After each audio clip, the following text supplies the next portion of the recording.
রান্নাবান্না কমপ্লিট করে মেয়েকে খাইয়ে দাইয়ে নিয়ে বসেই ছিলাম, এমন সময় হাজব্যান্ডের ফোন যে তাড়াতাড়ি দোকানে আসতে হবে।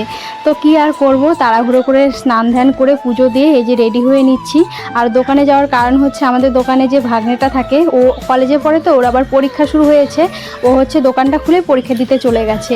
আর দুপুরে যখন হাজব্যান্ড মানে বাড়িতে খেতে আসে ওই সময়টা না দোকানে প্রচণ্ড ভিড় পড়ে যায়, আর দোকান বন্ধ করে বাড়িতে আসা ওর পক্ষে সম্ভব হয় না।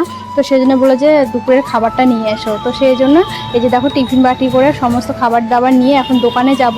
আর আমাদের খাবারটাও নিয়ে নিয়েছি, কারণ দোকানে যেতে যেতে অনেকটা লেট হয়ে যাবে আর মেয়েকেও খাওয়ানোর সময় হয়ে যাবে। তো সেই জন্য ওখানেই খাওয়া দাওয়া করে পরে আস্তে ধীরে বিকেলে চলে আসব।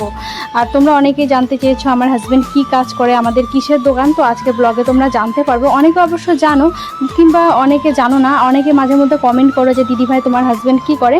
তো সেই জন্য ভাবলাম একটা ব্লগ বানিয়ে ফেলি। আর আমাদের বাড়ি থেকে আমাদের দোকান যেতে মোটামুটি 15 মিনিটের মতো লাগে, খুব একটা কাছেও না খুব একটা দূরেও না। তো চলে এলাম আমাদের দোকানে। এই যে এয়ারটেল লেখা সাইনবোর্ডটা দেখতে পাচ্ছ, এটাই হচ্ছে আমাদের দোকান। হ্যাঁ, আমার হাজব্যান্ড হচ্ছে মোবাইল মানে আমাদের মোবাইলের শপ আছে, এখানে সমস্ত রকমের মোবাইল পাওয়া যায়, এমনকি কিস্তিতেও কিন্তু মোবাইল পাওয়া যায়। তোমরা অনেকে জানতে চাইবে যে ঠিকানাটা কি, তো ঠিকানাটা তোমাদেরকে বলছি। আমাদের বাড়ি হচ্ছে বালুরঘাট, বালুরঘাট প্রিন্স ক্লাবের নাম আশা করি অনেকে শুনেছো, বা যারা এনসি স্কুলের নাম শুনেছো, এনসি স্কুলের সামনেই কিন্তু আমাদের দোকানটা। তো দোকানটা তোমাদেরকে একটুখানি ঘুরিয়েও দেখিয়ে দিলাম। আর লাইন নেই জন্য আমার হাজব্যান্ড আর মেয়ে দেখো রাস্তায় একটু বেরিয়েছে, কারণ রাস্তাতে প্রচণ্ড হাওয়া হচ্ছে। খাওয়ার সময়ও চলে এসেছে, কিন্তু এদিকে দোকানে যেহেতু কাস্টমার আছে, তো কাস্টমার হচ্ছে কিপ্যাড ফোন নিল একটা। তো কাস্টমার ফাঁকা হয়, আমি হাজব্যান্ডকে বললাম যে এই সুযোগে তুমি খেয়ে নাও, কারণ দোকানদারি তো আমি করতে পারি না, কোনটার কী দাম জানিও না, কেউ আসলে আমি মুশকিলে পড়ে যাবো। আমার হাজব্যান্ড